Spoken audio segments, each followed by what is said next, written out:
Okay, I'm like pushing my own record button, which I never do. I always have somebody to help me, and now I gotta like make sure I'm in the right frame. I was trying to show my shirt and my, ew, no. Okay, oh my God. My daughter's dog is like going through a thing. My daughter's moved off to college now, and he's just like going through his own issues and stuff like that. So sorry if he like, you know, jumps in the frames and stuff. I'm covering my cuts and stuff. I'll get to it. Hey guys, welcome back to my channel. Thank you for coming back to my channel and watching all my videos. I'm so excited and happy to see my channel slowly growing. It makes me so happy. I'm so appreciative to my Facebook groups that I have. Sorry if I get a little bit breathy in this video.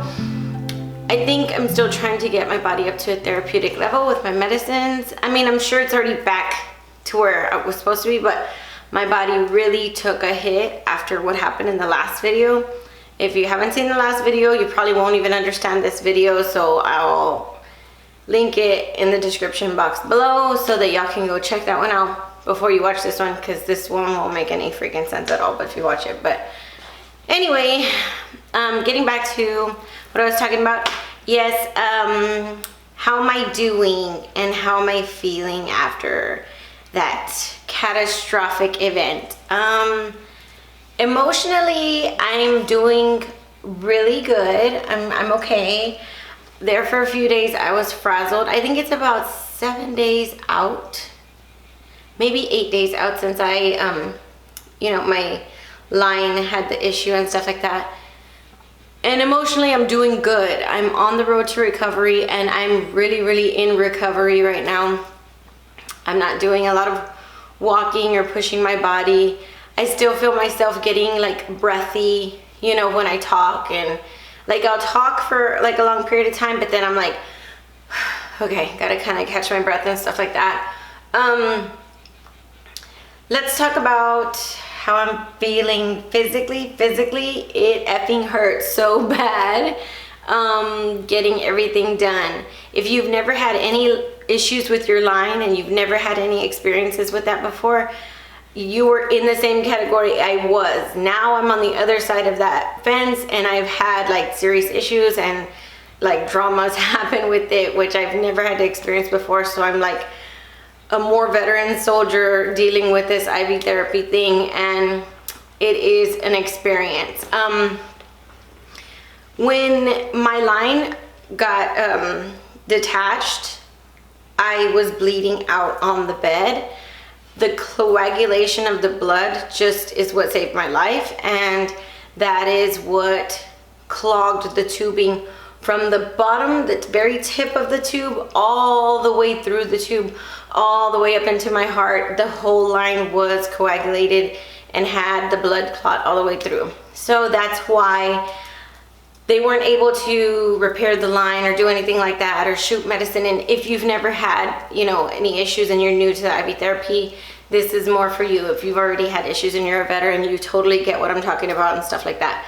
So I went to my local ER. They insert in the PICC line to your arm to give you the medication straight to your jugular veins and stuff like that. I got that, and then I headed straight 6 hours to my hospital, got my lines done. And what happened was, went straight into surgery where they put the new PICC line in. So what happened was, I was on the table. They don't knock you out for that stuff. They keep you awake for it, and they basically give you lidocaine shots on your chest for it, and you're not supposed to feel it. But like I said, I always kind of feel the stuff. I don't know if it's just my body, or they gave me 4 lidocaine shots, you know, to try, because I was like, yeah, I can feel it. And he was like, you're not supposed to. And I was like, I can. And he was like, you're not supposed to. And then I could feel the other shots. And then eventually, I guess, like, I didn't feel it, which is like so thankful and stuff.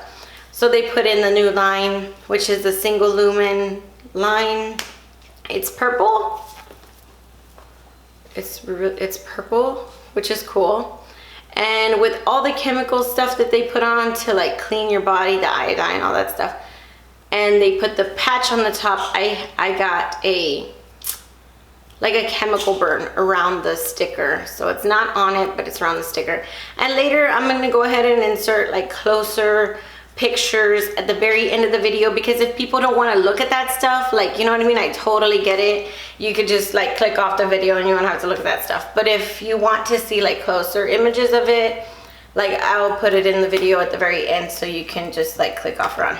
And so then they jumped to the other side and they took out the old clot line, and that was very difficult because I had it in there about 4 or 5 years. I don't remember exactly. I mean, I should go back and check, but I'm not that type of person.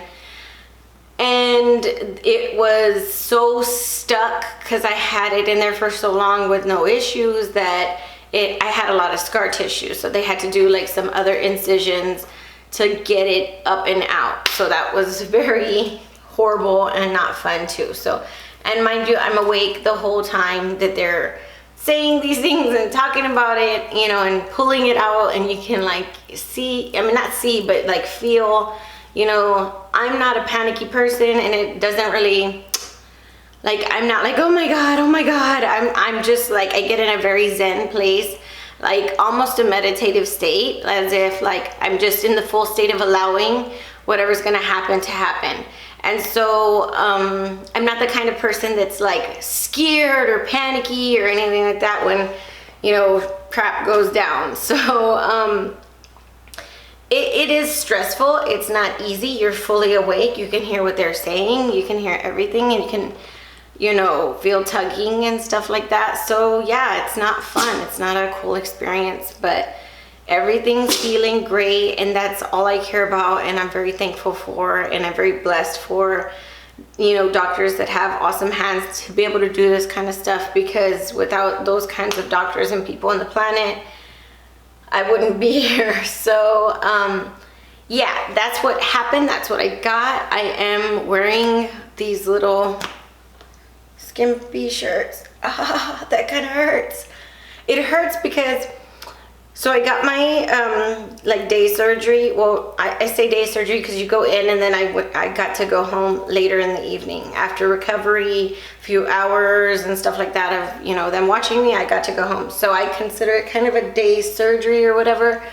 I got to go to my hotel and rest and stuff like that before I came home, which was awesome, and I was really thankful for. So I'm on the road to recovery.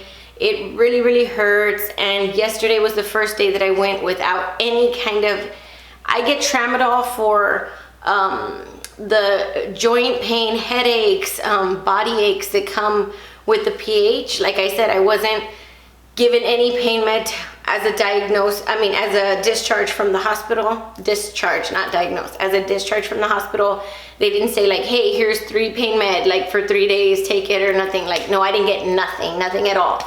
So I did go ahead and take the tramadol, which is like 50 milligrams or something. It's like what I have on hand, like for if I get like a flare up or something like that of pain, I use that. So I went ahead and used that for a few days. I think it was like 5 days, I think I used it. And so I just cut off the pain med completely so that I can start to get everything out of my body and just be me. So when I was kind of doing this, it's like, oh, like it hurts because like I'm fully feeling everything.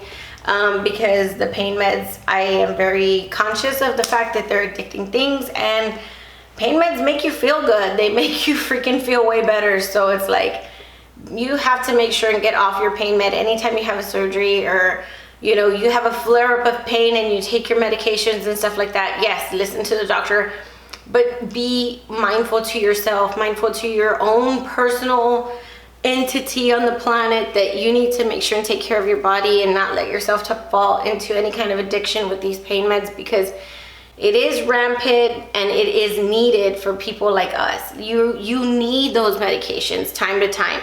You need those medications when you have really, really bad joint pains or really, really bad body aches and stuff like that. It's not something that you can just not have, you know what I mean? So just be mindful. You guys are smart people, and I totally am, you know, just saying this all from my opinion. I think, you know, I wish I had a shirt that said that's my opinion, because that's my opinion. It doesn't mean I'm talking directly to you and saying, you know, don't do this. But anyway, I'm not a doctor. I'm just your PA friend from Texas, you know. But yes, that's been what I've been doing so far.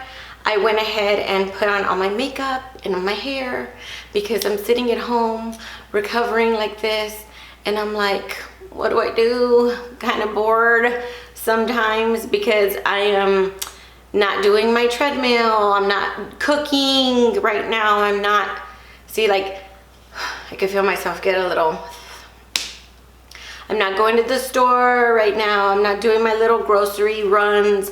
I never do a huge grocery run by myself. Yeah, right. Like, I cannot even like lift all those bags and stuff. But like, if I need like 2 little bags of stuff, like I can do that. So I do my little grocery runs and stuff like that. And I don't have any of that stuff right now to pass my day or like keep me occupied. So I just was like, I guess I could put my makeup on. So I went ahead and put my makeup on, and I put my little cute shirt on. And I like these shirts because it's like, I look like Frankenstein, but hey, you know what I mean? I'm not dead, so joke's on them. That's what I think. Stop. Oh my gosh. This poor dog is so trying to find a new owner because his mother is gone, and I understand. Just chill. Yeah, but I'm doing good. I'm recovering and just taking it slow. And yesterday I kind of had a hard day because I said my mother, she comes to take care of the kids as soon as anything bad happens or I really need her or something. I'll call her and I'll be like, hey, you know, I really need you to come in or whatever. She lives 2 hours away from me. She's not like here living with me down the street. They can help me all the time. Like I said, my family lives 2 hours away from, yeah, she came in and she kind of stayed a few days to like help us. And you know, your mom, she wants to take care of you, she wants to help you, but you're a grown up, so it's very hard for me to just accept somebody bringing you food and, you know, like cooking and doing all these things, because when I was at a good place, I was like so excited, I was able to do it, and I was at a good place, and then it's like, boom, this is like bad, and then you go down, and your health goes down, and your physical goes down, and then you have to work yourself back up again, and get back to that place where you were. So the roller coaster of where I'm at is mentally kind of difficult, because I just want to be myself. I just want to be doing my cooking and driving over and picking up my kids from the school, and like, oh, I'm gonna go run to H-E-B and like get whatever, or you know, just taking the dogs for the walk like I always, you know, do, or whatever. And I'm not doing any of those things, and so my mind and my heart are just kind of just frustrated because I'm sitting in bed or I'm sitting on my couch, just, you know, just recovering, and it's difficult for my mind. I know it's good for my body. I know I need to do it, and I am not ignorant, and I will not, you know, push my body to do something, but just emotionally, mentally, it's hard for me to just go all the way back down to like phase 1, baby mode, where everybody's doing everything for you. You know, it just upsets me, you know, so that's where I'm at with my mind. And so today, that's why I did the makeup too, even more, because I was no, like, fake it till you make it. Be, you know, bad word that I call myself, like, get it together, you know what I mean? You're gonna like fake it till you make it, and then you're gonna be great, you know? So I'm like, put the makeup on, do your hair, feel good about yourself, so that you can start getting your mind in that headspace of you're feeling better, like you're coming back on the upside. So that's quiet. Don't do any of that stuff here. My dogs are going crazy. Sorry, there's no one here to like help me, so I'm here by myself at the house. So sorry if you hear growling. It's not my stomach, promise you. But anyway, yeah, so I thought the makeup would really help me feel good and, you know, of course, you know, it's just temporary. It just comes off, but it hides a lot. It hides a lot of how I'm feeling, and I am in a lot of pain. I am feeling down, you know what I mean? Physically, I have a very high pain tolerance, so I'm able to deal with that easier. But yeah, it is very, very painful. You know, anybody that, hey, no, stop, please. I can't right now. Anybody who has like a really low pain tolerance or is really scared of things, like, yeah, it was a big deal. It was a big freaking deal. And I'm just very glad to be alive. I'm very glad that, you know, I had a huge fan facing me. And I think that really helped when it came to the coagulation and stuff. And I'm really appreciative for that fan that I sleep with every night now. So, yeah, I don't know how to explain it without being dramatic, because I don't like to be dramatic. I like to just accept what the universe throws my way and stuff. But I could have, you know, not made it, and that's like pretty crazy when you look at it and you really think about it, that this disease is so scary. It's so intense. There's so many roller coasters. But not only do you have to like take all these medications to stay alive, you have to take all these pills every day. You know, it's just heartbreaking sometimes how we have to take these medicines. And then on top of that, for the medicines to fail you, not the medicines, but I guess the medical devices to like fail you, it's just scary, because normal people don't have to worry randomly that it, you know, if they're normal. Now, I'm not talking about somebody with a health condition or something. I'm talking about a normal freaking person doesn't have to just worry about walking in the world and, oh, my leg snapped off. Like, you know what I mean? Like, they don't have that problem like somebody on IV therapy does. And so it's just like you're already living with a hard freaking disease, and then you have this added stress of your life depending on a physical device that could or could not or may not like work. It's just like crap. Just like, and anybody on IV therapy, or, you know, that has insulin needles or things that they depend on, totally get what I'm talking about.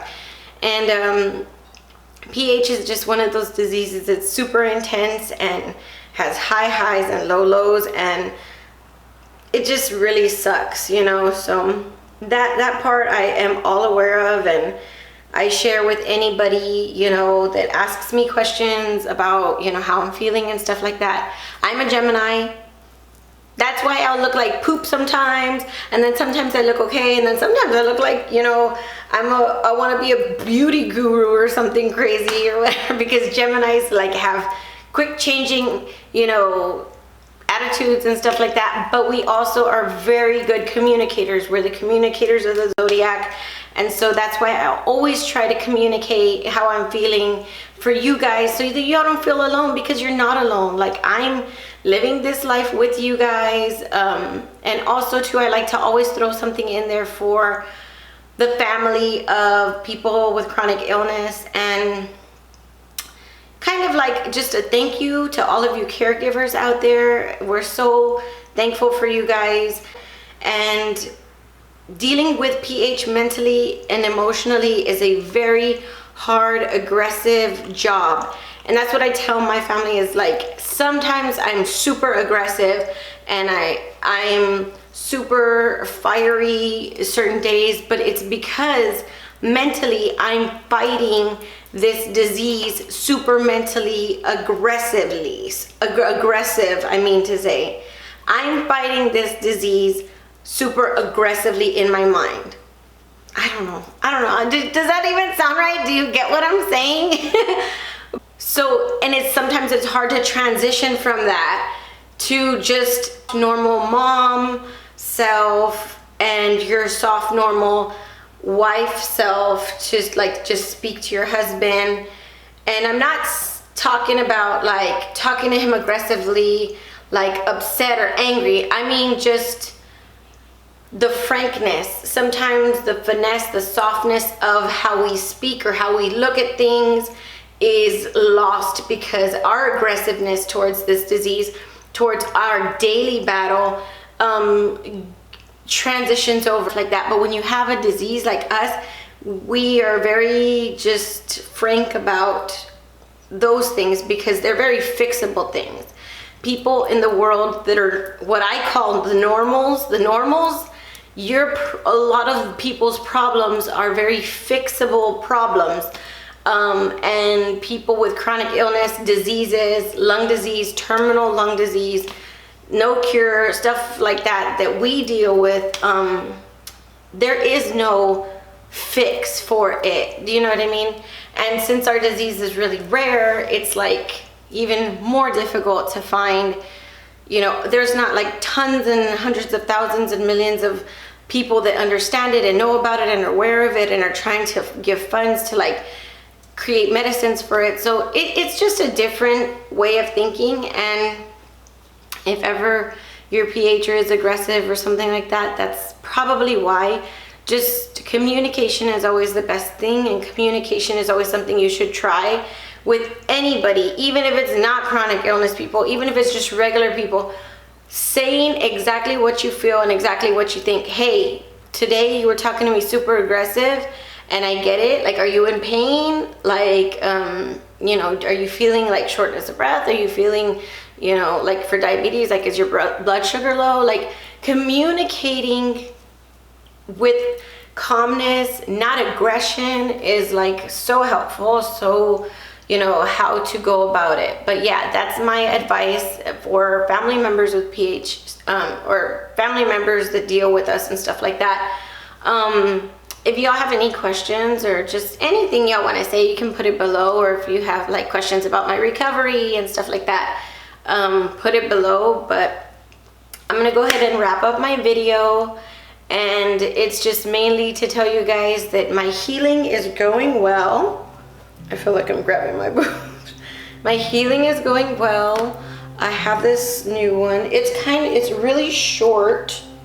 It's like right there, boom, right there. The other one I had was like longer, so I had more give with it, but this one's like right here, you know, so that's kind of gonna be like adjusting to get to how to adjust to like live with that stuff and, you know, the change. But I'm so glad to be alive, and I'm so glad to have everything that I have. And, you know, if you're watching this and you're a normal, you know, things could be worse, you know. And if you're watching this and you're a PHer and you're in a down place or you're unhappy, you know, you are watching this video, you're alive, you're watching this video, you're, you know, talking to me, allegedly, you know, weirdly talking to me.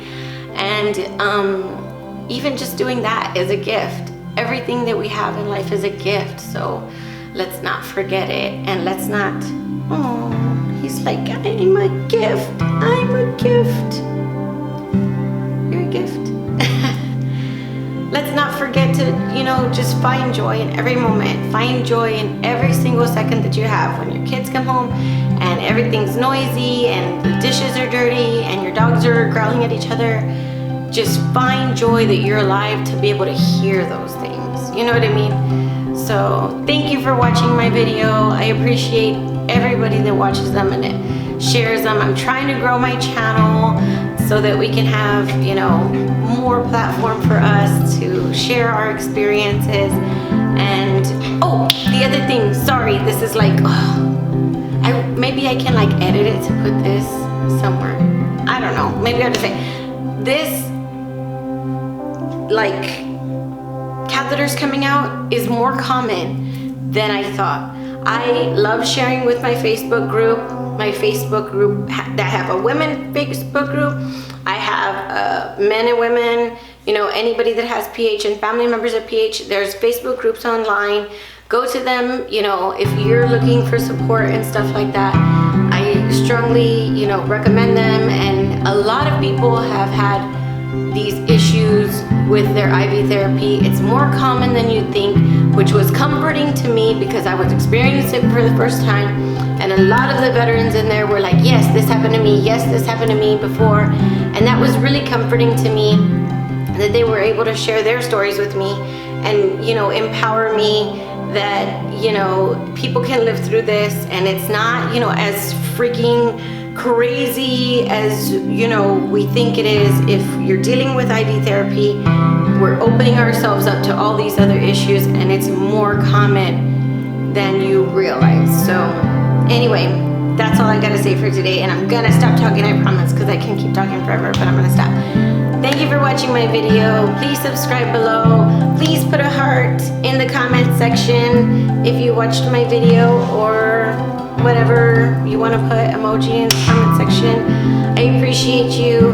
Thank you for watching my video, and I will see you as soon as I can. So bye.